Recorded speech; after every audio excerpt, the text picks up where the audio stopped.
यानी पूरी दुनिया के अंदर जितने मुसलमान बसते हैं कमोबेश उनकी तादाद 250 है, और 250 में आधे मुसलमान जिस खित्ते में बसते हैं वो खित्ता गरीब नवाज का खित्ता है।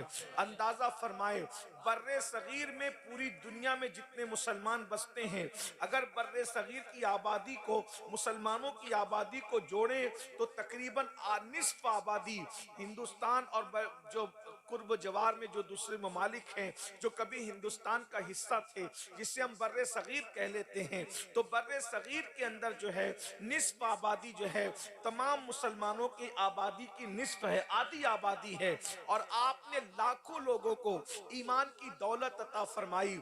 गरीब नवाज को अल्लाह के रसूल सल्लल्लाहु अलैहि वसल्लम ने अपना नुमाइंदा बनाकर हिंदुस्तान की सरजमीन पर भेजा।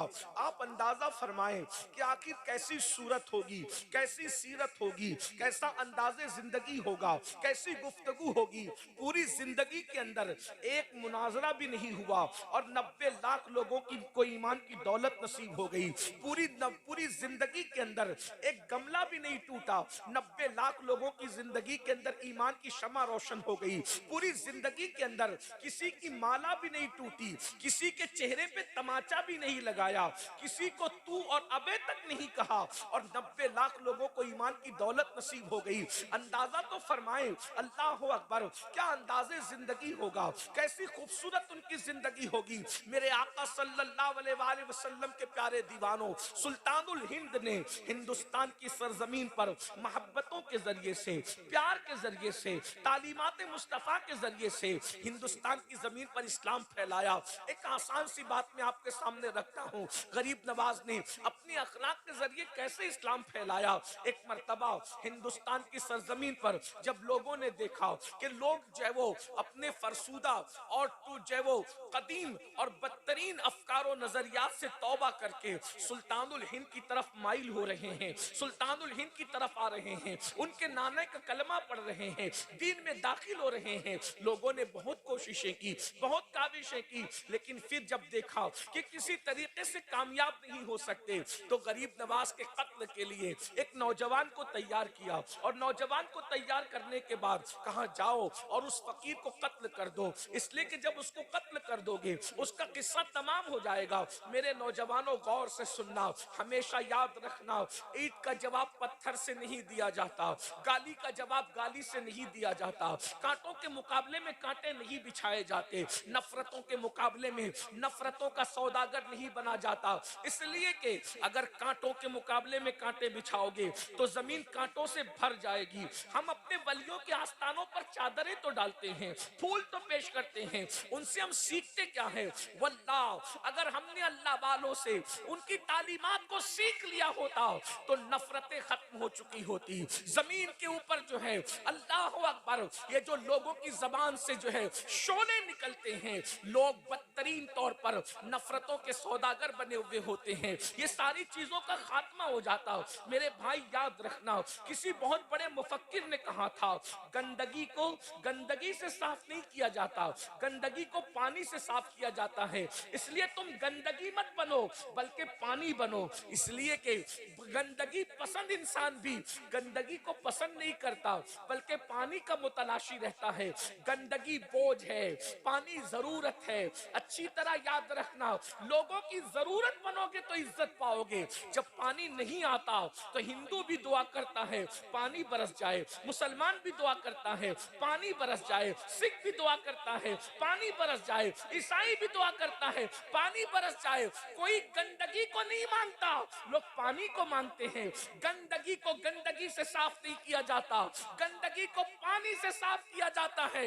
इसलिए पानी बनने की कोशिश करो, गंदगी को साफ करने की कोशिश करो।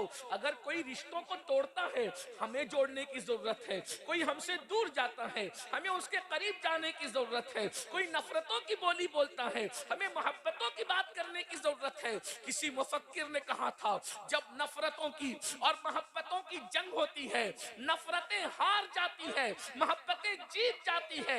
अगर जीतना है तो नफरत वाले मत बनो बल्कि मोहब्बत वाले बनो। सुल्तानुल हिंद को कत्ल करने के लिए अल्लाह अकबर एक नौजवान को तैयार किया गया। नौजवान जज्बाती होते हैं, अच्छाई भी जल्दी कबूल करते हैं, बुराई भी जल्दी कबूल करते हैं। नौजवानों का दिल नर्म होता है। अल्लाह अकबर। याद रखें, बद्र में मक्के के बाज गुंडे नौजवानों को ही बरगला करके लाए थे हुजूर के खिलाफ, और हुजूर भी उनसे मुकाबले के लिए नौजवानों को ही लेकर के आए थे। पता चला नौजवानों की बड़ी अहमियत है। मेरे जवानों, एक जवान को तैयार किया और तैयार करने के बाद कहा, जाओ और उस फकीर को जा करके कत्ल कर दो, उसका किस्सा तमाम कर दो। वो नौजवान आया और अपनी कमर के अंदर एक खंजर बांध करके लाया। सुल्तानुल हिंद सरकार गरीब नवाज लोगों के दरमियान बैठकर अपना वास कर रहे थे, नसीहत कर रहे थे, यानी जिसको अपनी आम जबान में कह लें तकरीर कर रहे थे गरीब नवाज लोगों के दरमियान बैठकर। हम लोग तो बहुत लंबी लंबी तकरीरें करते हैं, लेकिन फिर भी बहुत तब्दीली नहीं आती। गरीब नवाज की तकरीर 5 मिनट की होती थी, 7 मिनट की होती थी, 10 मिनट की होती थी। बहुत मुख्तसर गुफ्तगू करते थे, बहुत सादे से जुमले होते थे। वहां जुमले सजा और संवार कर नहीं बोले जाते थे। जुमले पर तवज्जो चाहता हूं। हम लोग जबान संवारे हुए लोग हैं, वो लोग दिल संवारे हुए लोग थे। अपनी जबान पर मेहनत करते हैं, उन्होंने अपने दिलों पर मेहनत की थी। बहुत माजरत के साथ एक बात और कह दूं, आप बुरा ना माने तो हम अपने जुमलों को बेचते हैं, वो अपने जुमलों को रज़ाए इलाही के लिए कुर्बान किया करते थे। मेरे भाइयों, उनकी जिंदगी से किस तरीके से इनकलाब पैदा हुआ है। अल्लाह अकबर। मेरे आका सल्लल्लाहु अलैहि वसल्लम के दीवानों, मैं यहाँ पर चंद मिसाल देता हूँ। गरीब नवाज की तकरीर कैसी होती थी, 2-2, 3-3 जुमले में आपकी तकरीर खत्म हो जाती थी। अल्लाह अकबर। मिसाल के तौर पर सुल्तानुल हिंद सरकार गरीब नवाज फरमाते हैं, गरीब नवाज की तकरीर का हिस्सा जरा सुन ले। फरमाते हैं, अल्लाह अकबर, अल्लाह के नजदीक हजारों गुना से भी ज्यादा बढ़कर अगर कोई चीज है तो वो किसी मुसलमान को जलील करना है। अल्लाह अकबर। किसी मुसलमान को जलील करना यानी हजारों गुना इंसान को उतना नुकसान नहीं पहुंचाते जितना किसी मुसलमान को जलील करना नुकसान पहुंचाता है।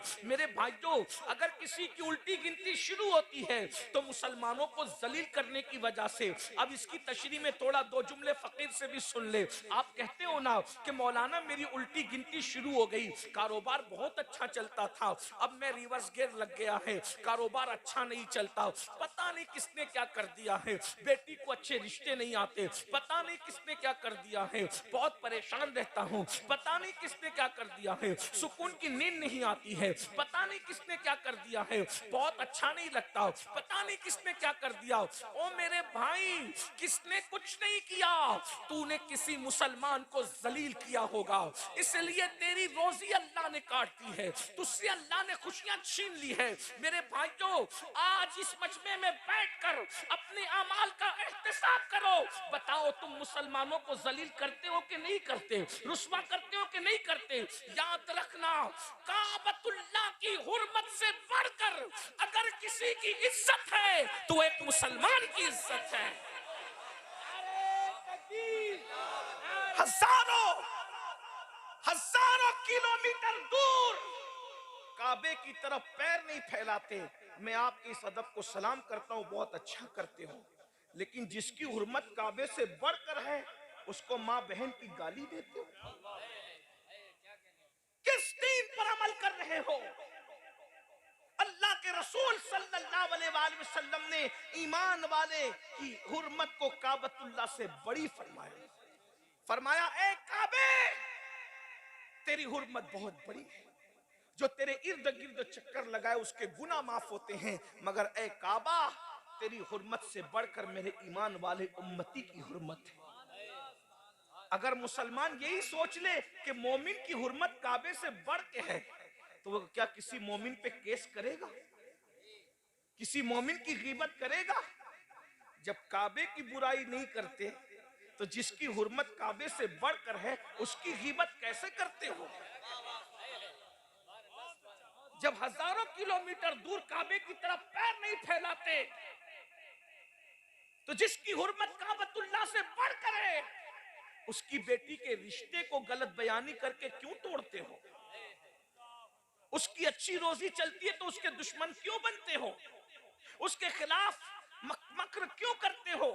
दरअसल सबसे बड़ा मसला यह है कि हमने गोश्त, अंडा, मछली को इस्लाम समझ रखा है, जुमा की 2 रकत नमाज को इस्लाम समझ रखा है, सिर्फ टोपी पहनने को इस्लाम समझ रखा है, सिर्फ चेहरे पे दाढ़ी रखने को मुकम्मल इस्लाम समझ रखा है।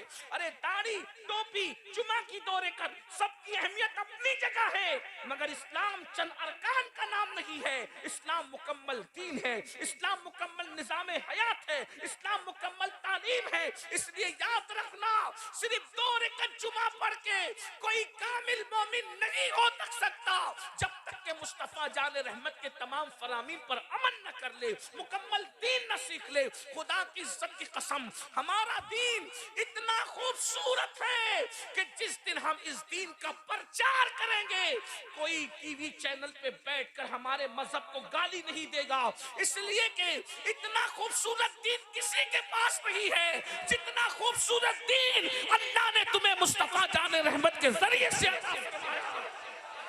अंदाजा तो फरमाए हमारे दीन का हुस्न क्या है, हमारे दीन की खूबसूरती क्या है।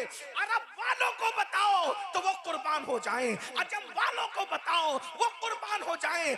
आज मगरबी दुनिया में इस्लाम हमारे किरदार की वजह से नहीं फैल रहा है, सीरत मुस्तफा को पढ़ पढ़ कर लोग इस्लाम के दामन में पनाह लेने पे मजबूर हो रहे हैं। आइए अपने दीन की तरफ आइए, अपने दीन पर अमल कीजिए। अल्लाह के बंदो, किसी मुसलमान को जलील मत करो, वरना तुम्हारी उल्टी गिनती शुरू हो जाएगी। जादू में इतनी ताकत नहीं है जितनी गुनाह की नहूसत है। जादू उतना नुकसान नहीं करता जितना गुनाह नुकसान करता है।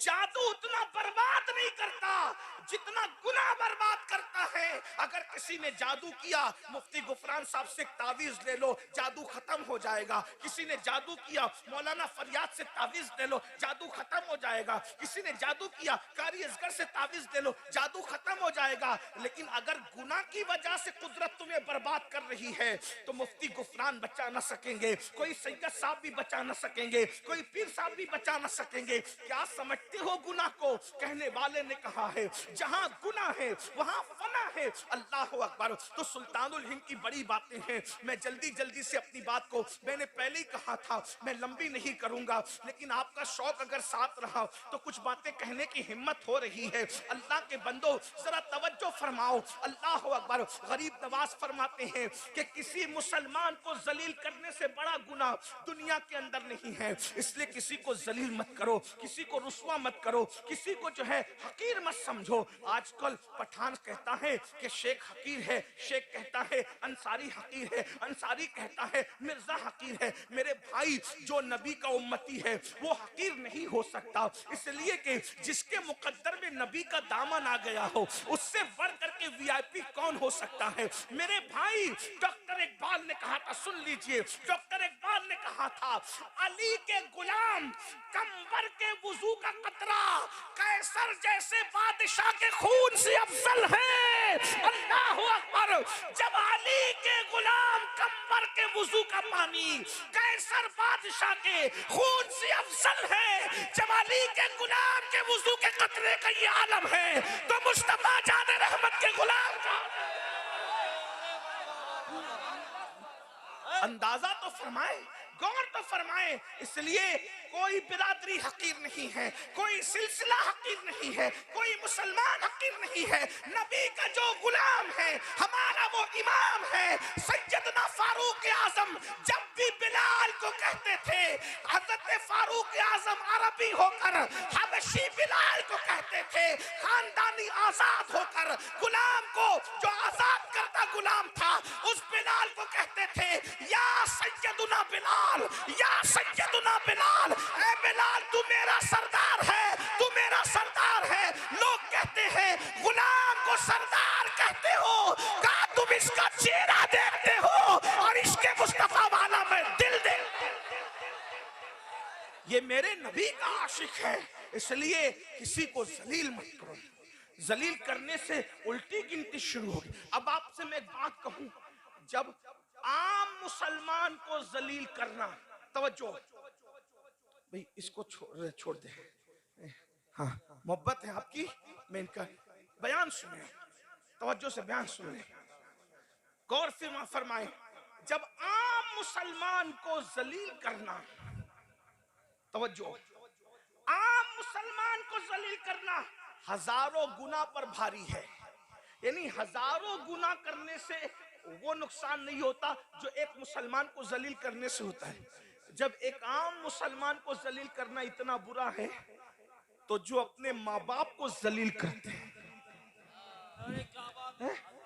जो अपने माँ बाप को रुस्वा करते हैं, रातों दिन माँ बाप को दुख में जलाते हैं, टेंशन देकर जलाते हैं, उन्हें तकलीफ पहुंचाते हैं, उन्हें अजियत पहुंचाते हैं। माँ बाप अगर खर्चा मांगते हैं तो कहते हैं इन बुढ़ा बुढ़ी के पीछे कि हम बर्बाद हो जाएं, जितना कमाएं इनकी दवा पे खर्च कर दें, जितना कमाएं इन्हीं के पीछे लगा दें, जितना कमाएं सब इन्हीं पे लुटा दें। मेरे भाइयों याद रखना, अल्लाह के रसूल सल्लल्लाहु अलैहि वसल्लम ने फरमाया, तेरे माँ बाप अगर तुझसे राजी है तो तुझसे अल्लाह भी राजी है, माँ बाप नाराज है तो अल्लाह भी नाराज है। मुझे बताओ, जब तुम किसी पिकनिक पर जाते हो, किसी होटल में जाते हो, चाय कॉफी पीने जाते हो, सैरो तफरी के लिए जाते हो, और अगर चाय का, कॉफी का, खाने का बिल आता है तो हर दोस्त तो अपनी जेब में हाथ डालता है, वो अपना क्रेडिट कार्ड निकाल रहा है, वो अपना बैंक का कार्ड निकाल रहा है, वो अपना एटीएम निकाल रहा है, वो अपनी जेब में हाथ डाल के पॉकेट निकाल रहा है। आपस में क्यों लड़ रहे हैं? बिल मैं दूंगा, मैं दूंगा, मैं दूंगा। दोस्तों की पार्टी में बिल मैं दूंगा, मैं दूंगा, और माँ बाप हॉस्पिटल में हो तो फिर आपस में लड़ते हो, भाई तेरी माँ नहीं है तू बिल देगा, तेरा बाप नहीं है तू बिल देगा। याद रखना, हज करने पे वो सवाब नहीं मिलता जो माँ बाप पे खर्चा करने पे मिलता है, माँ मस्जिद बनाने पे वो सवाब नहीं मिलता जो माँ बाप पे खर्चा करने पर मिलता है। मेरे भाइयों एक बात बताऊं, आप करोड़ों खर्चा कर दो, एक मिनट तुम्हारी जिंदगी का बढ़ नहीं सकता, लेकिन मेरे रसूल फरमाते हैं कि अगर किसी की जिंदगी के 3 दिन बचे होते हैं, 3 दिन, और वो अपने माँ बाप पे खर्चा करे, माँ बाप की खिदमत करे, माँ बाप को खुश करे, तो उसकी 3 दिन की जिंदगी अल्लाह कभी 3 साल तक बढ़ा देता है, कभी 30 साल तक बढ़ा देता है। माँ बाप की खिदमत से उम्र लंबी होती है, माँ बाप पे खर्चा करने से उम्र लंबी होती है। और जो माँ बाप को जलील करते हैं, माँ बाप को रुस्वा करते हैं, माँ बाप को दुख देते हैं, माँ बाप को तकलीफ पहुंचाते हैं, मेरे आका फरमाते हैं 30 साल की उम्र होती है तो अल्लाह घटा के 3 साल कर देता है, और जलील करता है तो कभी कभी 3 साल से भी 3 दिन कर देता है। माँ बाप को जलील करने वाला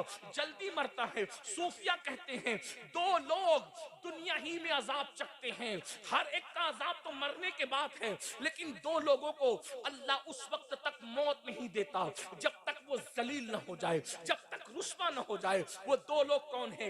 एक नबी का गुस्ताख जब तक वो जलील नहीं होता उस वक्त तक उसको मौत नहीं आती, और एक माँ बाप का गुस्ताख जब तक वो जलील नहीं होता उस वक्त तक उसको मौत नहीं आती। इसलिए याद रखना, कितने भी गिर जाना, कभी नबी की गुस्ताखी मत करना, कभी माँ बाप की गुस्ताखी मत करना। फरमाया गया माँ बाप के गुस्ताख और माँ बाप के बेअदबों को मरते वक्त उनकी जबान पे कलमा भी नहीं आता। मेरे भाइयों, हम लोग हजारों की तादाद में जलसा सुनने जमा होते हैं, मगर अफसोस है आज हमारे बूढ़े माँ बाप हमारे घरों में रो रहे हैं, माँ बाप रुसवाइयों के दहाने पर है, माँ बापों से जो है वो अल्लाह अकबर मशवरा देने का हक छीन लिया गया है। माँ बाप को जो प्यार देना चाहिए था वो प्यार नहीं दे रहे हैं। लोग कहते हैं मौलाना हम तो खिदमत करते हैं। याद रखना मेरे भाई, रोटी कपड़ा और मकान लोग तो काम वाली औरतों को भी दे देते हैं, रोटी कपड़ा मकान देने की बात नहीं है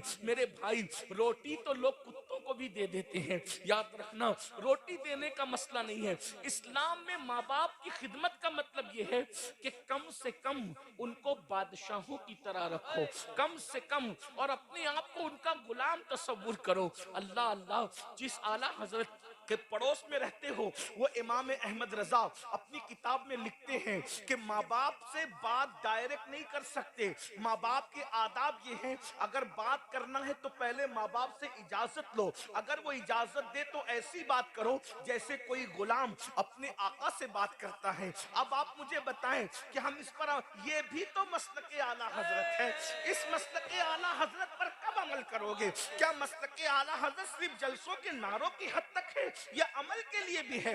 याद रखना, गुस्ताख रसूल की तकफीर भी मसलक आला हजरत है, और माँ बाप की तौहीन से बचना ये भी मसलक आला हजरत है, गुस्ताख से दूर रहना ये भी मसलक आला हजरत है, और माँ बाप के बादशाहों की तरह ताजीम करना ये भी मसलक आला हजरत है। मेरे भाइयों, दरअसल बात ये है, हमें जो आसान लगता है हम वो ले लेते हैं, हमें जो मुश्किल लगता है वो छोड़ देते हैं। यहाँ बात आई तो मैं एक बात और अर्ज करके अपनी बात को एंड की तरफ ले जाऊंगा। माँ बाप की बात आई, बहुत हद तक ऐसा होता है कि माँ बाप के बारे में तकरीरें होती है तो हम एक हद तक माँ बाप से प्यार भी कर लेते हैं। आज हमारे माशरे में सबसे बदतरीन जो हाल है वो बहनों का हाल है। यहाँ पर हजारों की तादाद में तो नहीं, सैकड़ों की तादाद में माएं और बहनें बैठी हुई है। मैं दिल के दर्द के तौर पर एक बात रखता हूँ, आजकल बहनों का हाल बड़ा खतरनाक है। बेटियों का तो अभी कुछ नहीं कहता, वक्त भी इतना नहीं है सबके मैं उन्वान समेटूं, लेकिन बहनों का हाल बहुत खतरनाक है। बहनें आज बहुत जलील हो रही है, भाई लोग बहनों का हिस्सा नहीं दे रहे हैं, बहनों को बहुत तड़पाते हैं। पहले ऐसा होता था हमारे बचपने में कि जब सर्दियों की छुट्टी आती थी, गर्मियों की छुट्टी आती थी, तो औरतें जो है अपने मैके जाती थी, यानी अपने माँ के घर जाती थी बच्चों को लेकर, और वो जितने दिन छुट्टियों के रहते थे उतने दिन जब वो अपनी माँ के घर रहती थी, सही, अपने माँ के घर रहती थी। अल्लाह अकबर। मगर आज औरतें अपनी माँ के घर नहीं जाती, डर है, भाई को अच्छा नहीं लगता, भावज को अच्छा नहीं लगता, इसलिए अब वो सिलसिला टूट गया है। इसलिए कि जब बहनें आने वाली होती है तो भाई का मूड ऑफ हो जाता है, बहनों से आज कोई बात सही नहीं करता, एक तो उनका हिस्सा नहीं देते। याद रखना, सहाबा कहते थे जब तक के बहन बेटियों का हिस्सा देते रहोगे तब तक कयामत नहीं आएगी, जब बहन बेटियों का हिस्सा देना बंद कर दोगे तो कयामत का इंतजार करो। ये जालिम हुक्मरान कयामत की निशानियों से निशानियों में से एक निशानी है, ये बर्बादियां कयामत की निशानियों में से एक निशानी है, ये तुम्हारे घरों पे बिल्डोजर चलना कयामत की निशानियों में से एक निशानी है। बहन बेटियों का हिस्सा दे दो, ये तबाही नहीं आएगी, ये बर्बादी नहीं आएगी। रिश्तों का ख्याल करो, ये बर्बादी और तबाही नहीं आएगी। मेरे भाइयों, आओ एक बहन की इज्जत किस तरह की जाती है जरा उसको सुन लीजिए ताकि हम सीख ले बहन का मर्तबा क्या है। आज हमारी बहन से हमारी बात बंद है, बहन की कोई इज्जत नहीं है।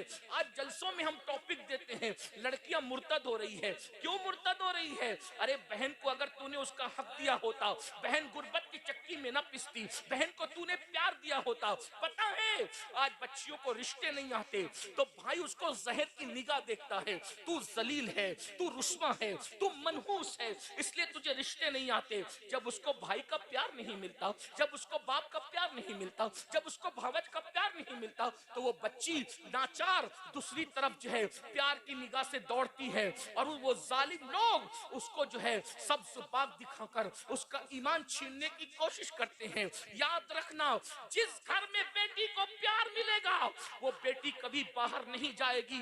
आज घरों में वो प्यार का माहौल नहीं है। मैं आपको बताऊं रसूलुल्लाह ने बहन से कैसा प्यार किया। खाने से पहले नमक चखने की सुन्नत याद है, मिसवाक करने की सुन्नत याद है, बकरी का गोश्त खाना सुन्नत है, खाने से पहले मीठा खाना सुन्नत। ये सारी सुन्नतें जो तुम्हें नफ्स पर आसान लगती वो याद है। बहन पे सब कुछ कुर्बान कर देना ये भी तो सुन्नत है। हुजूर ने कैसे प्यार किया बहन से वो देखो। फतेह मक्का का दिन है, वैसे हुजूर अलैहिस्सलाम की कोई सगी और हकीकी बहन न थी, बहनें थी तो चचाजाद बहनें थी या रजाई बहनें थी। अब बताओ चचाजाद बहन और रजाई बहन से क्यों क्यों प्यार किया वो सुन लो। फतेह मक्का के दिन बड़े बड़े सरदार कह रहे हैं हमारे घर चलिए, एक से एक दस्तरखान तैयार है। हजरत अबू सुफियान की ख्वाहिश है हुजूर मेरे घर आ जाएं, दूसरे सरदारों की ख्वाहिश है, इकरमा की ख्वाहिश है मेरे घर आ जाए, फुला की ख्वाहिश है मेरे घर आ जाए। हुजूर जिसके घर जाते उसके घर को 4 चांद लग जाते। लेकिन फातेह मक्का कहते हैं सबकी दावत की अहमियत अपनी जगह है, मैं किसी के घर नहीं जाऊंगा इस मक्के में मेरी चचाजाद बहन उम्मे हानी रहती है, मैं उसका दिल खुश करने के लिए उसके घर जाऊंगा। हुजूर ने चचाजाद बहन की इतनी इज्जत की और फिर लोगों के तरताजा दस्तरखान छोड़कर हुजूर बगैर बुलाए बहन के घर गए और उम्मे हानी से कहते, उम्मे हानी घर में कुछ खाने को है?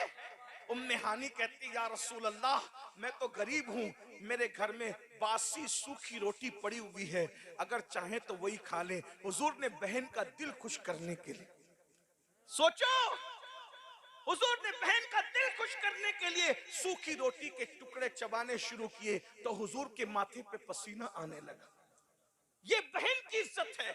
आज बहन से अपने ताल्लुकात अच्छे नहीं, हर साल उम्रे को जा रहे हो, रद्द कर दिया जाएगा मेरे भाई उम्रा बहुत माफी के साथ। हर साल हज कर रहे हो, तुम्हारे मुंह पे मार दिया जाएगा।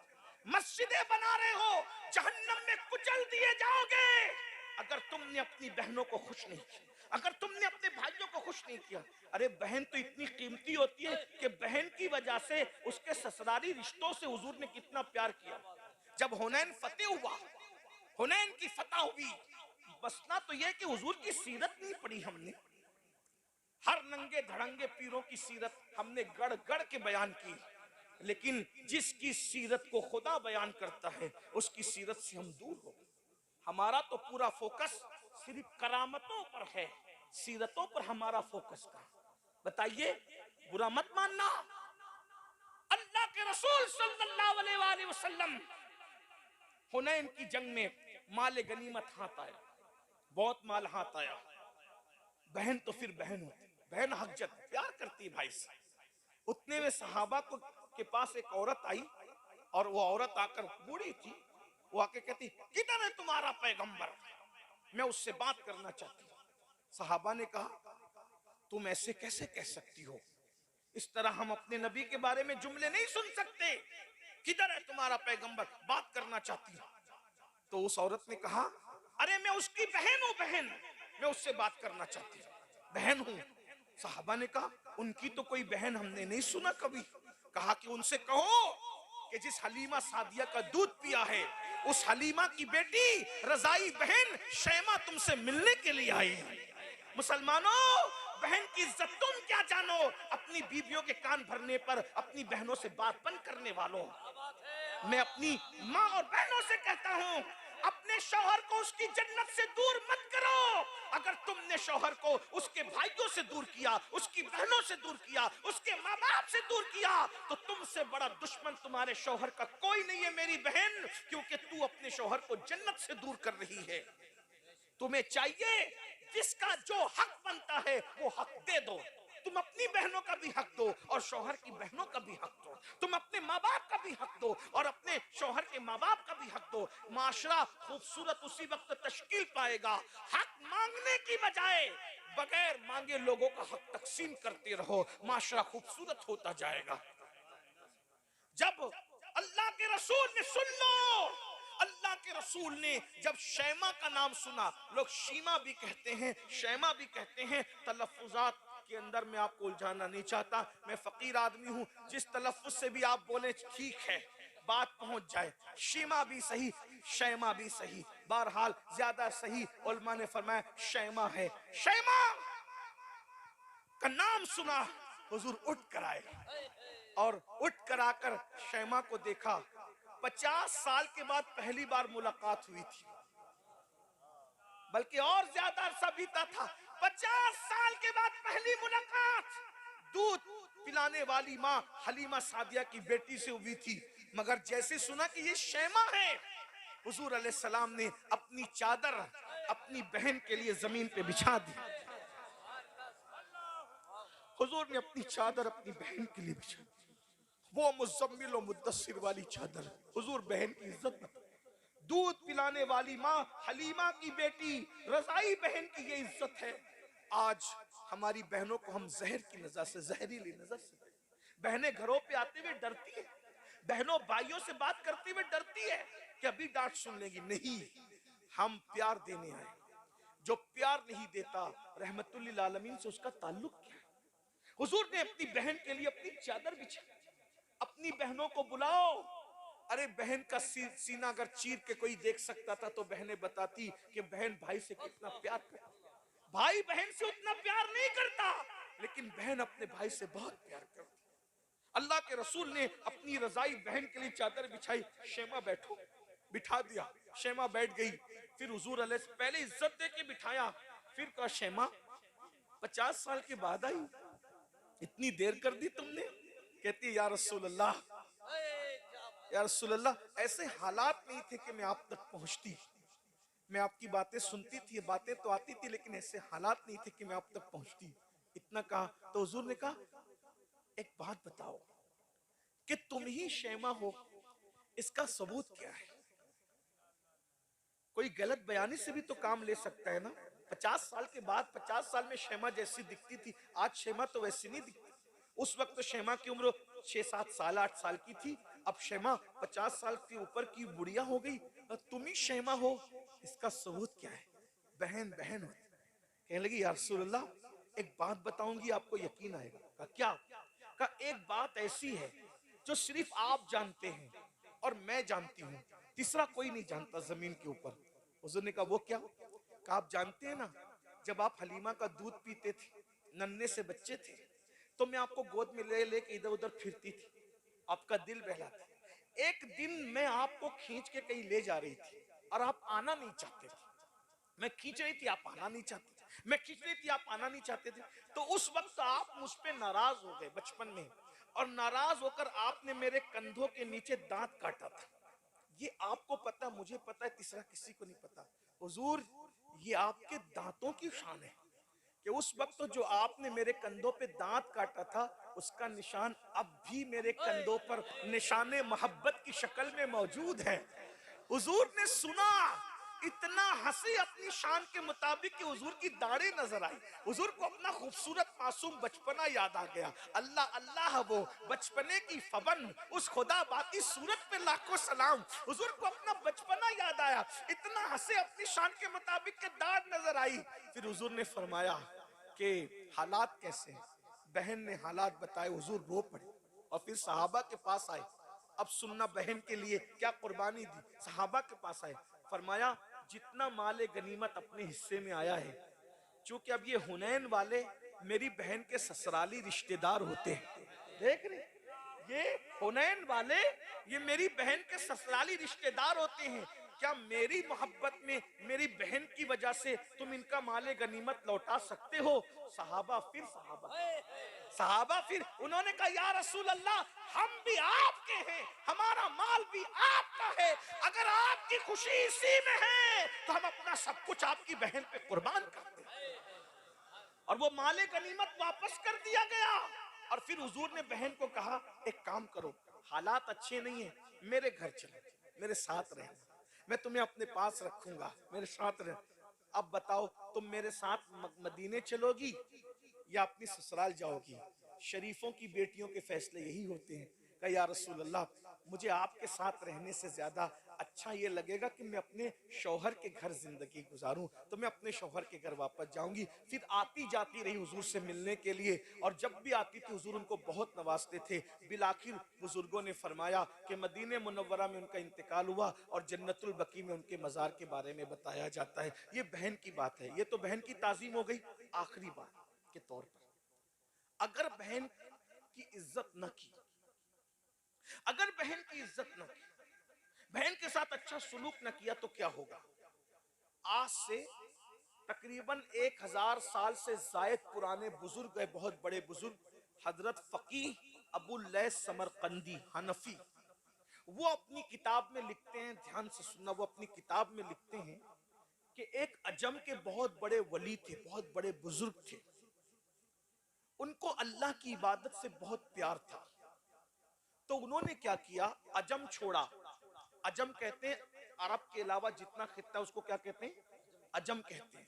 अजम छोड़ा, बस ये इख्तितामी लम्हे हैं, ध्यान से सुनिए। बहन की खबरगिरी न करने पे, बहन की इज्जत न करने पे, वलियों, वली कहलाने, वली बन जाने वाले नहीं, वली कहलाने वालों का हाल सुन सुन ले।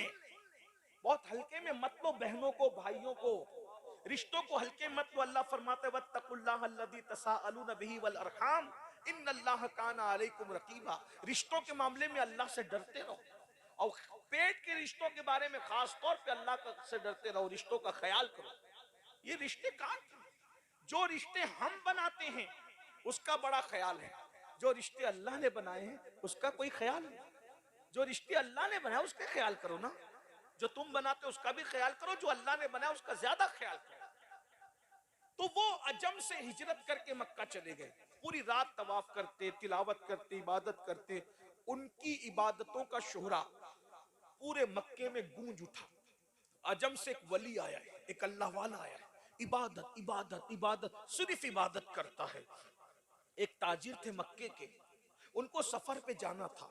जब सफर के लिए वो जाने लगे तो उनके पास सोना था, गोल्ड, कई किलो सोना था। उन्होंने सोचा मक्के में मैं किसके पास ये रखूं, सफर पे जा रहा हूं किसके पास रखूं। तो सोचा कि जो बंदा रात दिन इबादत करता है उसके पास रख देते हैं, तो इन्हीं के पास रख दिया। और वो सफर पे गया। पहले का सफर तो ऐसा नहीं था ना कि चंद घंटे में आदमी लौट आए, आदमी जाता था तो अक्सर लौटता ही नहीं था। सफर से आना मतलब नई जिंदगी पाना, बहुत आसान नहीं था सफर, आपको पता है। जब वो बहुत दिनों के बाद, अरसे के बाद वापस लौटे वो ताजिर, तो उनको ख्याल आया कि मैंने कई किलो गोल्ड, अपना सोना उस अल्लाह वाले के पास रखा था, वापस लेना चाहिए। जब उन्होंने पता किया तो पता चला कि वो अल्लाह वाले का इंतकाल हो गया, मक्के में इंतकाल हो गया, हरम के करीब में दफन है। बहुत टेंशन हुआ, या अल्लाह मेरा इतना सोना अब मैं किससे पूछूं, क्योंकि मैंने तो उसको अल्लाह वाला समझ के रखा था, मुझे क्या पता कि वो मर जाएगा, इंतकाल हो जाएगा। तो उन्होंने अपने इस मसले के हल के लिए हजरत मालिक इब्ने दीनार के पास गए। मालिक बिन दीनार बहुत बड़े बुजुर्ग, हजरत मालिक बिन दीनार के पास गए कि हजरत ऐसा ऐसा हादसा हो गया। उन्होंने कहा कोई बात नहीं, वो नेक था, कहा अल्लाह वाला था, रात रात भर तवाफ इबादत तिलावत करते थे। कहा बेटा देखो एक अमल बताता हूं, अगर तुमने ये अमल कर लिया तो शबे जुमा में आधी रात के बाद मकाम इब्राहिम के पास जाना, कि जो मुसलमानों की जन्नती रूहें होती है वो शबे जुमा में आधी रात के बाद काबे के तवाफ के लिए आती है। जो जन्नती होगा वो तवाफ काबा के लिए शबे जुमा में आएगा। ये अमल पढ़ लो, उसको आवाज लगाना, अगर वो जन्नती है तो वो जरूर तुझसे बात करेगी उसकी रूह। ये अमल आज भी दुनिया में मौजूद है, बुजुर्गों के पास है, हम लोग के पास नहीं है। तो इसके चक्कर में नहीं पड़ना, लेकिन जो इबरत की बात है वो पेश कर रहा हूं, वरना आप उस अमल को ढूंढने लगोगे। तो याद रखिए वो अमल अब भी है दुनिया में अल्लाह वालों के पास। हमारे महरेरा मुतहरा के सरकारों से मुतालिक मैंने सुना है कि रूह को हाजिर करने के अमलियात वहां पर बड़े मजबूत और पावरफुल हैं, अल्हम्दुलिल्लाह। बहरहाल तो बड़ी बात, तो कहा कि ये अमल पढ़ लो और शबे जुमा आदि गुजर जाए तो आवाज लगाना, अगर वो जन्नती है तो तुमसे बात करेगा, तुम्हें बता देगा। ये अमल पढ़ के पहुंचे, पहुंचने के बाद आवाज लगाई लेकिन कोई जवाब नहीं आया। याद रख, कोई जवाब नहीं आया। ये हजरत मालिक बिन दिनार के पास है। हजरत मालिक को दिनार ने कहा इन्ना लिल्लाहि व इन्ना इलैहि राजिऊन। इसका मतलब तुम जिसको जन्नती समझ रहे हो वो जन्नती नहीं है। अगर वो जन्नती होता तो उसकी रूह जरूर आती। अब उस चूंकि वो वहां नहीं है तो वो जहन्नमी है। अब उसको भी मिलने के लिए जाना है तो एक कुआं है, उसका नाम है बीरे बरहूत।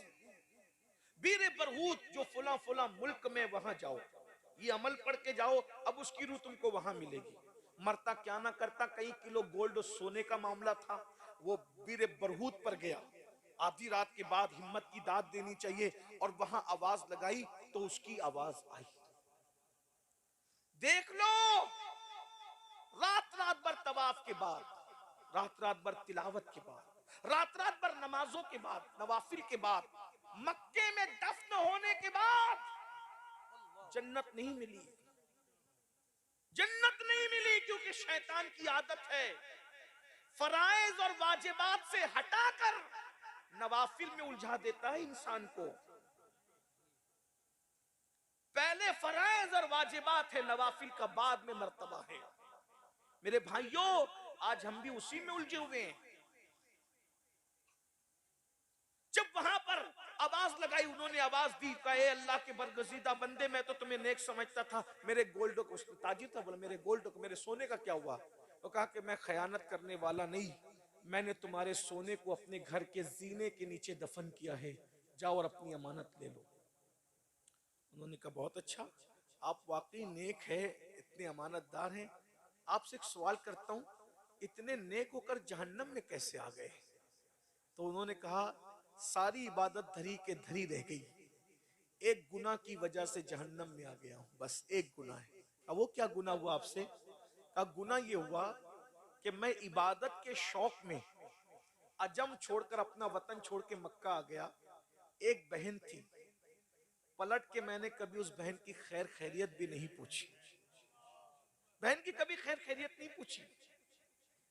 तो जब मैं मरा, मुझे मौत आई और मेरी रूह अल्लाह की अदालत में हाजिर हुई, तो अल्लाह ने फरमाया तू अच्छा खाता रहा और तेरी बहन अच्छे खाने को तरसती रही, तू अच्छे कपड़े पहनता रहा, तेरी बहन कपड़ों को तरसती रही, तू अच्छे मकान में रहा, तेरी बहन टूटी फूटे मकान में जिंदगी गुजारती रही, इसलिए तूने बहन का हक अदा नहीं किया। जा, तेरी सारी इबादत धरी के धरी रहती है और बहन का हक अदा न करने की वजह से तुझे जहन्नम में दाखिल किया जाता है। वाकई में नेक हूं, परहेजगार और मुत्तकी हूं, लेकिन सिर्फ बहन की हक तलफी की वजह से, बहन का दिल दुखने की वजह से, बहन का दिल टूटने की वजह से मैं जहन्नम में आ गया। इस मजमे में भी मेरे भाई हजारों लोग हैं, मौजूद होंगे, हमने बहन का दिल तोड़ा। मैं तो यही तो कहना चाहता हूं, जब आम मुसलमान का दिल तोड़ना, उसको जलील करना इतना तबाह कर देता है आदमी को, तो बहनों का दिल तोड़ना, भाइयों का दिल तोड़ना, माँ बाप का दिल तोड़ना, रिश्तेदारों का दिल तोड़ना कितना नुकसान पहुंचाएगा। फिर क्या हुआ? उस ताजिर को उस रूह ने कहा अगर तुम मुझ पे एहसान कर सकते हो तो एक एहसान करो, अजम में फला फला शहर में अब भी मेरी बहन हयात है, अगर तुम उसके पास जा करके उसको कह दो कि वो मुझे माफ कर दे, अगर बहन माफ कर देगी तो मेरी बिगड़ी बन जाएगी। वो ताजिर वहां से निकला, निकल के सोचा कि ये बात सच्ची है कि गलत है। वो सीधा पहले मक्का गया, वो जमीन खोदी, सोना निकला, समझा कि बात सही है। फिर वो अजम गया, अजम जाने के बाद जो पता बताया था, एड्रेस बताया था, जब वहां पहुंचा तो देखा एक बूढ़ी औरत है, बहुत बुरे हालात में है, टूटे फूटे मकान में है। जब वहां पहुंचा तो पहुंचने के बाद कहा तुम फला फला को जानती हो? वो बैठी थी, उठ के खड़ी हो गई, रो पड़ी, वो मेरा भाई, वो मेरा भाई था, मेरा भाई था, वो तेरा भाई था। देखो बहन नाराज है, दिल तोड़ा गया है, हक तलफी की, फिर भी कह रही मेरा भाई, मेरा भाई, तो वो मेरा भाई था। और तुम कैसे जानते हो मेरे भाई को? कहा कि मैं मक्के का रहने वाला हूँ, उसका इंतकाल हो गया। रो पड़ी, मेरे भाई का इंतकाल हो गया, अफसोस अफसोस। फिर कहा उसी ने मुझे भेजा है, मैं तुम्हारे पास आया हूँ, बताओ उसके बारे में क्या है? प्यार तो बहुत है लेकिन उसने बहुत दिल दुखा, वो मुझे छोड़ के चला गया, लेकिन कभी मेरी खैरियत भी नहीं पूछी, मेरा हाल भी नहीं पूछा। मैं खाने को तरसती हूँ, बारिश होती है तो टूटा मकान है, उसमें भीगती हूँ, सर्दियों में कड़कती रहती हूँ, बेचैन रहती हूँ, गर्मियां तबाह करती है, बर्बाद करती है। अल्लाह के बंदे, उसने मेरा दिल दुखाया। कहा तुम्हारा दिल दुखाया, तुम्हारा हक अदा नहीं किया, इबादत के बावजूद भी जहन्नम में, अगर तुम उसको माफ कर दो तो उसको जन्नत मिल जाए। बहन बहन होती है। कहा अल्लाह अगर वो मेरी वजह से जहन्नम में, मैं दुआ करती हूँ अल्लाह उसे माफ कर दे, मैं भी माफ करती हूँ, लेकिन मेरे भाई का पैगाम लेके आने वाले, इतनी दूर से तू आया है, मेरे घर कयाम तो कर, कुछ रूखी सूखी खा ताकि मैं तेरी खिदमत करूं।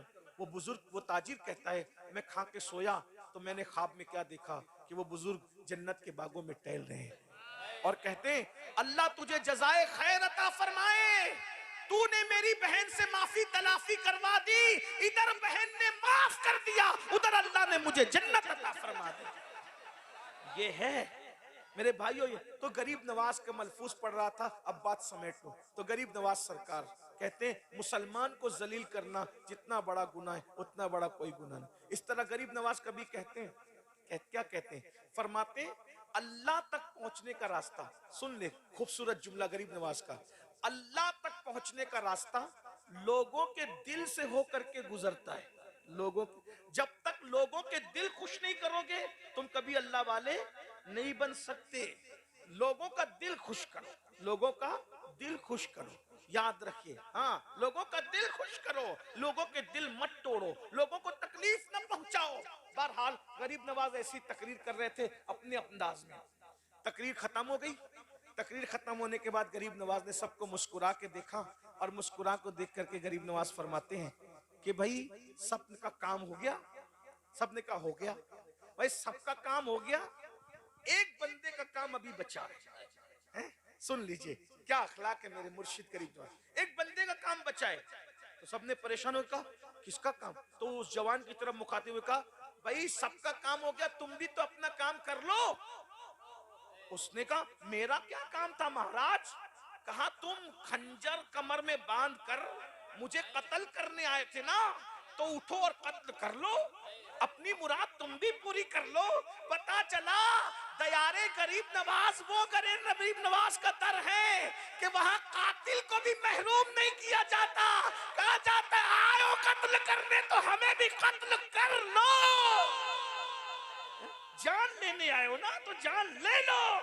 वो हैरान हो गया, वो कहा ये तो मेरे दिल का जज्बा भी जानते हैं, मेरे कमर का खंजर भी जानते हैं। उसने खंजर उठाया और उठा करके कहा महाराज मैं बहुत महान आदमी से दुश्मनी मोल ले ली मैंने, ये खंजर से मुझको कत्ल कर दो, मुझ पापी को जमीन पे रहने का हक नहीं है, उठाइए खंजर और मुझ जलील को कत्ल कर दीजिए। रहमतुल लिल आलमीन के नवासे ने कहा हम बदला लेने वाले लोग नहीं है, हम तो माफ करने वाले लोग हैं।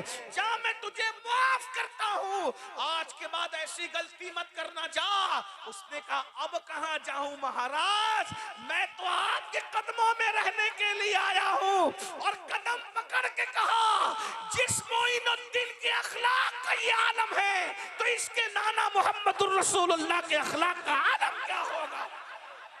और उसके बाद वो कलमा पढ़ के मुसलमान हुआ और मुसलमान होने के बाद गरीब नवाज ने कातिल से कहा, ईमान दिया, कातिल को ईमान दिया। ख्वाजा हिंद वो दरबार है आला तेरा, कभी महरूम नहीं, मांगने वाला तेरा। सुल्तानुल हिंद कहते मांग क्या मांगता है? क्या कहा? मांग क्या मांगता है? होशियार था वो भी, छोटा मोटा आदमी, हिंदुस्तान का आदमी होशियार था। उसने कहा महाराज मैंने सुना है मुसलमान हर साल हज करते हैं और हज करते हैं तो उनके सब गुनाह माफ हो जाते हैं, तो मैं चाहता हूं कि जिंदगी में 40 मरतबा हज करूं। कितनी बार हज करूं? क्या होशियार था, 40 हज नहीं मांगे, सिर्फ 40 साल उम्र की गारंटी भी मांगे। हैं?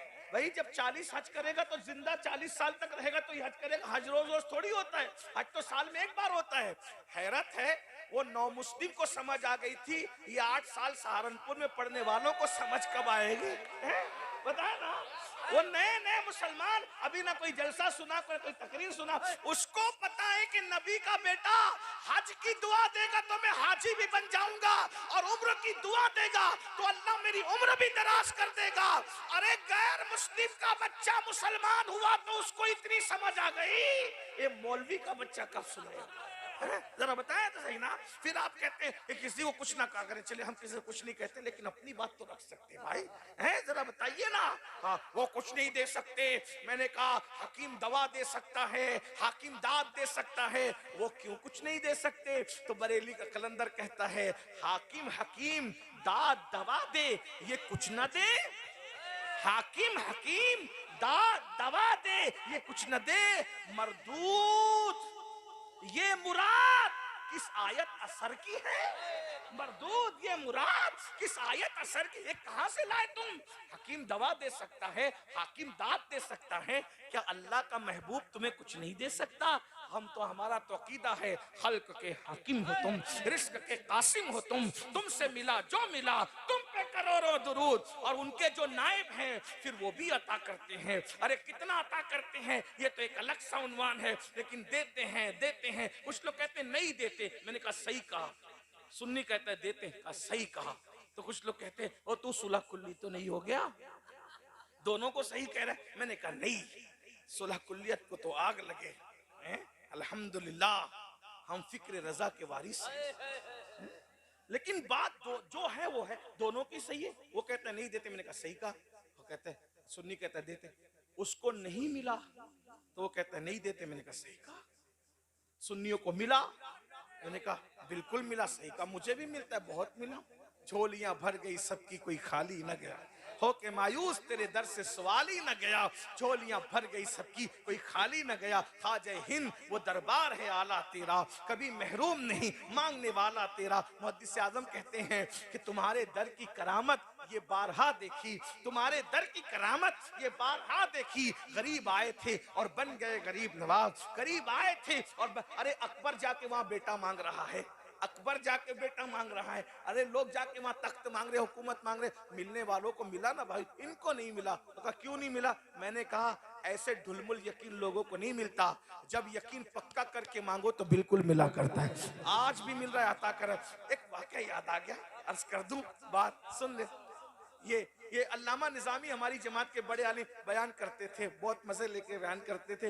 एक मर्तबा ऐसा हुआ, असल में दरगाहों पे ये भी कभी चले जाते हैं, और ये इसलिए जाते हैं कि नए नए जो इनसे जुड़ते हैं उनको साथ में लेके जाते हैं। देखो सजदा कर रहा है, शिरक कर रहा है, ये कर रहा है, वो कर रहा है। मैंने कहा भाई जो सजदा कर रहा है सुन्नी आलिम कभी उसकी तायद नहीं करते। हमारे इमाम ने अज़्ज़ुब्दतुज़ ज़किया ये रिसाला लिखा, ये किताब लिखी कि सजदा ताज़ीमी हराम है। जब हम नबी को सजदा नहीं करते तो वलियों को सजदा क्या करें?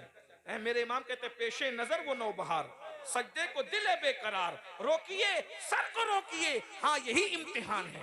हम नबी को सजदा नहीं करते, गैर खुदा को सजदा करना अगर इबादत के तौर पे है तब तो शिर्क है, और अगर ताज़ीम के तौर पे तो हराम है।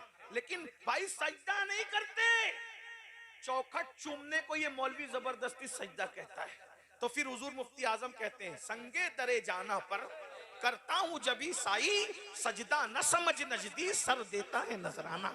चूमने और सजदे में फर्क है।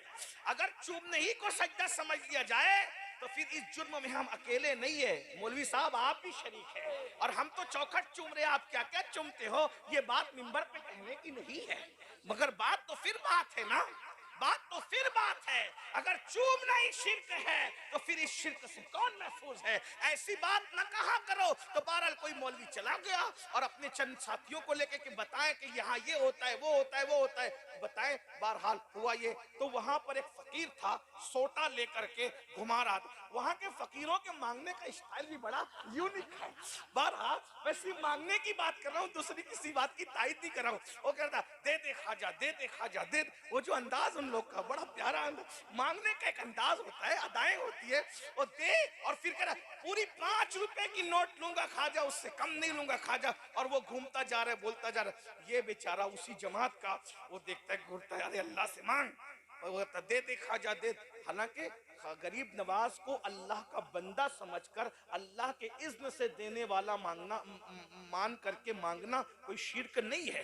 ये बहुत तफसीली उन्वान है, अभी छेड़ूंगा तो उस पर दलील दूंगा तो लंबा वक्त जाएगा, लेकिन बात मौसम सर्दी का बात खत्म कर रहा हूँ। वो कह रहा था दे दे दे, वो घूमता जा रहा है, दे दे, इसको गुस्सा आ रहा है, वो बार बार घूम घूम के आता है, दे दे खाजा, 5 से कम नहीं लूंगा, 5 से, वो जो उसका उन लोग का अंदाज होता है। तो इसको गुस्सा आया और गुस्से में कहा और तेरा खाजा क्या देगा? ये ले 5 रुपए, 5 रुपए का, 500 नहीं, 5 रुपए, 5 रुपए का, ये ले लो, क्या तेरा खाजा क्या देगा? फकीर था, होशियार था, फकीर था, पहले नोट पे कब्जा किया और जेब में रखा, और जेब में रख के बताए ओ खाजा तेरे बलहारी जाऊं। अब तो देखा था कि गुलामों से दिलाता है, आज ये भी दिखा दिया कि दुश्मनों से भी दिला देता है। जरा गौर फरमाए, और खाजा तू दिलाने पे आता है तो दुश्मनों से भी दिला देता है। ख्वाजा हिंद वो दरबार है आला तेरा, कभी महरूम नहीं मांगने वाला तेरा। मुसलमानों, दुआ की कबूलियत के लिए नेक होना जरूरी नहीं है, दुआ की कबूलियत के लिए नेक होना जरूरी नहीं है, दुआ की कबूलियत के लिए यकीन का होना जरूरी है। अगर यकीन से मांगोगे, अगर यकीन से मांगोगे तो अल्लाह भी अता करेगा, यकीन से मांगोगे तो नबी भी अता करेंगे, यकीन से मांगोगे तो वली भी अता करेंगे। और अगर ढुलमुल यकीन लेकर के जाओगे कुछ नहीं चलेगा, तो वो मुसलमान हो गया। और कहा गरीब नवाज क्या मांगते हो? मांगो। उसने कहा 40 हज करना चाहता हूं। 40 हज मांगे, और जब 40 हज का, फिर मगर यही नहीं, आखिरी बात यह है मेरी कि जब 40वां हज करने जाऊं, जब 40वां हज करने जाऊं तो मैं वापस नहीं आऊं, मैं वहीं रह जाऊं और मेरी कब्र वहीं बन जाए। नबी के लाल ने कहा, जा तू 40 हज करेगा, मेरी दुआ है। और जब 40वें हज पे जाएगा तो अल्लाह तेरा ईमान पर वहीं खात्मा फरमाएगा। गौर फरमाएं, इस अखलाक के साथ गरीब नवाज ने हिंदुस्तान में इस्लाम फैलाया। अल्लाह ताला हम सबको गरीब नवाज की चौखट से वाबस्तगी सलामत रखे, अमल की तौफीक अता फरमाए। गुफ्तगू के दरमियान अगर कोई गलती हो तो अल्लाह माफ कर दे। अस्तगफिरुल्लाह रब्बी मिन कुल्ली ज़ंबि व अतूबु इलैह। हो गया भाई, सर्दी का मौसम है। मैं आपके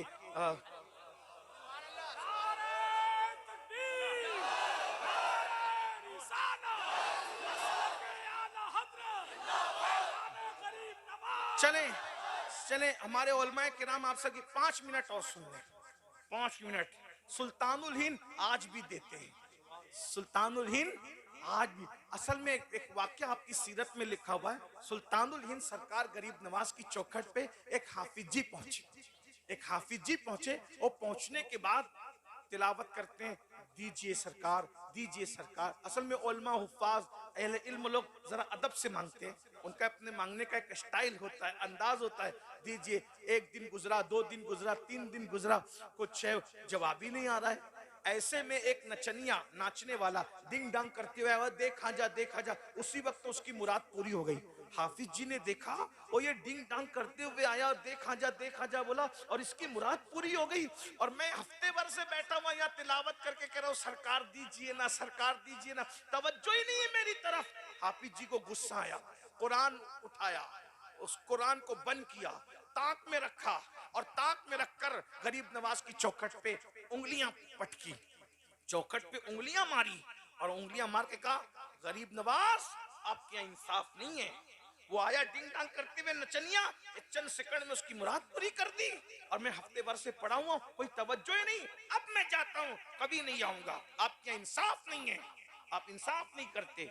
बस जैसे हाफिज जी जाने लगे तो क्या देखा, एक नूरानी चेहरे वाले बुजुर्ग जिनकी आंखों से मारिफत के जाम छलक रहे थे, पेशानी पर विलायत का झूमर नजर आ रहा था, सर पर विलायत हिंद का ताज था और चेहरे पर अल्लाह अकबर तेरी नस्ल पाक में है, बच्चा बच्चा नूर का की रानाइयां नजर आ रही थी। और आने वाले ने कहा, हाफिज जी क्यों नाराज होके जाते हो?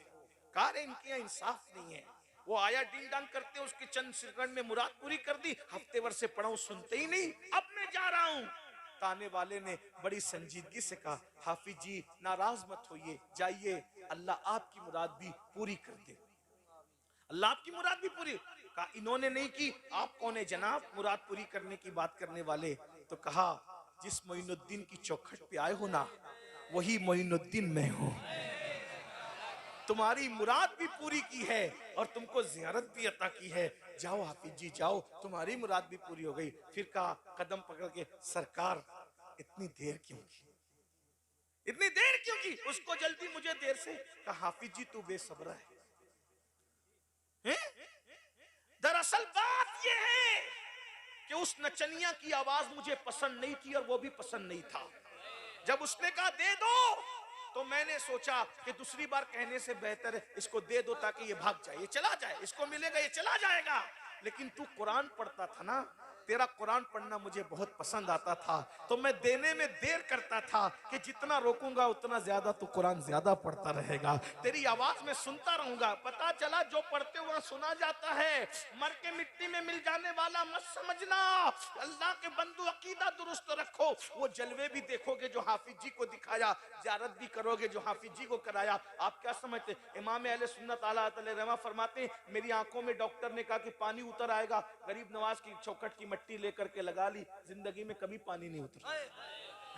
न हो आराम जिस बीमार को सारे जमाने से उठा के लेकर आए खाक उनके आस्ताने से। कहा हाफिज जी मेरा आपकी तिलावत मुझे बहुत पसंद थी, इसलिए मैं तुम्हें रोकने के लिए देर कर रहा था कि देने में देर करूंगा तो तुम रुकोगे, मुझको मिल जाएगा सदका, मैं चला जाऊंगा, मुझको ख्वाजा की अदालत में खड़ा रहने दो। अल्लाह अकबर। कहा लेकिन हाफिज जी अब जाओ। उन्होंने कहा हजरत अब जाता हूँ, माफ कीजिएगा। फरमाया हाफिज जी जाते जाते एक चीज देख कर जाओ। जब अपनी पुश्त से कपड़ा हटाया तो देखा कि उस पर 10 उंगलियों का निशान मौजूद था। हाफिज जी लरस गए, हजरत ये क्या है? कहा जो तूने मेरी चौखट पे हाथ मारे हैं ना, वो मेरी चौखट पे नहीं, ये मेरी पुश्त पे पड़े। देखा, ये अल्लाह वालों का मामला बड़ा जुदा है। इसलिए हो सके तो गरीब नवाज के यहाँ साल में 1 बार, 2 बार, 3 बार, जितनी तौफीक दे जाया करो। हमारे सुल्तान, हमारे बादशाह गरीब नवाज है। और ये बात मैं अल्लाह की कसम उठा के कहता हूँ, हम तो जब भी गए, जो भी मुराद लेके गए, मेरे सुल्तान ने अता किया, बिन मांगे दिया, और इतना दिया कि दामन में समाया नहीं। एक बात कहूँ, जब भी मुझे ऐसा लगता है कि मदीने शरीफ जाने में ताखीर हो रही हो, अल्लाह की इज्जत की कसम कभी किसी सेठ को नहीं कहा, कभी किसी को नहीं कहा, जब भी जी चाहता है मदीने मुनव्वरा जाना है, सरकार की चौखट पे जाके बैठ जाता हूँ, सरकार की चौखट पे जाके बैठ जाता हूँ। और फिर कहता हूँ, मदीने का रास्ता दिखाने आए थे, तो मदीने पहुंचाने के लिए भी तो आप हैं, पहुंचा दीजिए। अल्लाह जानता है मेरा रब, कोई बड़ी बात नहीं कर रहा हूँ, शुक्र के तौर पे कह रहा हूँ। वापस पलटा और अल्लाह ने हालात बना दिए, असबाब बना दिए। याद रखिए, यकीन से मांगो। यकीन, यकीन बहुत बड़ी चीज है। यकीन, लोग कहते हैं आप लोग तो नेक है मौलाना, हम लोग तो गुनहगार है। मेरे भाई, दुआ की कबूलियत के लिए नेक होना जरूरी नहीं है, दुआ की कबूलियत के लिए यकीन होना जरूरी है। जब बल्कि यकीन जो है कभी कभी नेक लोगों से आगे बढ़ जाता है। 5 मिनट कहा था मैंने, लेकिन एक बात यकीन किया, यकीन किया, सुन लिया, यकीन की बात है। असल हैदराबाद का एक नवाब हैदराबाद हज को जा रहे थे, हज को जाते हुए, उस जमाने में लंबा सफर था, तो उनके खादिमों में, नौकरों में एक आदमी था, बहुत भोला भाला था। उसका नाम था बर्रा। क्या नाम था उसका? बोलो भाई, क्या नाम था उसका? बर्रा। और वो बहुत भोला, कुछ लोग ऐसे भोले भाले होते हैं ना जिनका सब मजाक उड़ाते हैं, ऐसे आपके मोहल्ले में भी 1-2 ऐसे होंगे जिनका सब मजाक उड़ाते हैं। बर्रा, उसका सब मजाक उड़ाते, उसकी सब मजा लेते थे। तो नवाब साहब ने बर्रा को अपने नौकरों में इसलिए रखा था कि जब बर्रा आता था तो कोई हंसी मजाक हो जाती थी, तो दिल बहल जाता था। जब नवाब साहब हज को जाने लगे तो कहने लगे, यार बर्रा को भी लेके चलो, इतना लंबा सफर है, तो हंसते बोलते निकल जाएगा टाइम, बर्रा की मजा लेंगे। अब इत्तेफाक से सब लोग मदीने शरीफ पहुंचे तो सब हुजूर की बारगाह में हाजिरी के लिए गए। अब हुजूर की हाजिरी के लिए गए तो आका ने क्या फरमाया? मन ज़ारा कब्री वजबत लहू शफाअती, जो मेरे मजार पर आ गया उस पे मेरी शफात, तो शफात वाजिब हो गई। तो कोई शफात दिखने वाली चीज तो नहीं है ना, है ना। अब जब सब लोग घर पहुंचे कमरे पे, तो सब मुबारकबाद दे रहे एक दूसरे को, मुबारक हो, मुबारक हो, मुबारक हो, मुबारक हो। तो बर्रा ने बोला, वो क्या मुबारकबाद दे रहे हो सब एक दूसरे को? तो अब वो नवाब को मस्ती सूझी, मजाक सूझी, और ओ हम लोग हुजूर की शफात मिलने पे मुबारकबाद दे रहे हैं एक दूसरे को, और तुमको नहीं मिली शफात। अब बर्रा ये समझ रहा था कि शफात कोई दिखने की चीज है, कोई कागज, कोई कार्ड, कोई टिकट वगैरह होता होगा। अब वो भोला भाला आदमी अपने अंदाज में सोचने लगा, तो उसने बोला, नहीं नहीं, मुझे तो नहीं मिली। शफात का मुजदा तो सबको मिल गया, लेकिन वो दिखने वाली चीज नहीं, वो तो बस एक यकीन की बात है। तो बर्रा बोला, मुझे नहीं मिली। तो अब नवाब को मस्ती सूझी, नवाब ने मजाक करना चाहा, और तुझे नहीं मिली? अल्हम्दुलिल्लाह, हमें तो मिल गई, हमें तो मिल गई शफात, हुजूर की मिल गई, हमें मिल गई। बस इतना कहा, बर्रा ने वो बात सीरियस ले ली, और सीरियस लेके कमरे से चुपके से निकला, और दौड़ते दौड़ते हुजूर की जालियों के सामने अगर रोने लगा, या रसूल अल्लाह, हम तो बचपने से सुनते थे, हमारे माँ बाप कहते थे कि आपके यहाँ अमीर और गरीब में फर्क नहीं, काले गोरे में फर्क नहीं, अरबी अजमी में फर्क नहीं। या रसूल अल्लाह, अब आप भी अमीर गरीब में फर्क करते हैं? नवाब को शफात दे दी, और नवाब के सारे उमरा को शफात दे दी, और गरीब को आप भूल गए, गरीब को नहीं दिया अपनी शफात। ये उसका अपना अंदाज था, ऐसे नहीं बोल सकता कोई। लेकिन दीवानगी क्या ना कहलवाए, सर सुए रोजा झुका, फिर तुझको क्या, दिल तसाजिद नच दिया, फिर तुझको क्या, बेखुदी में सजदाए दर या के रोजे का तवाफ, बेखुदी में, खुदी में नहीं, बेखुदी में सजदाए दर या के रोजे का तवाफ, जो किया अच्छा किया, फिर तुझको क्या, बेखुदी फिर बेखुदी है।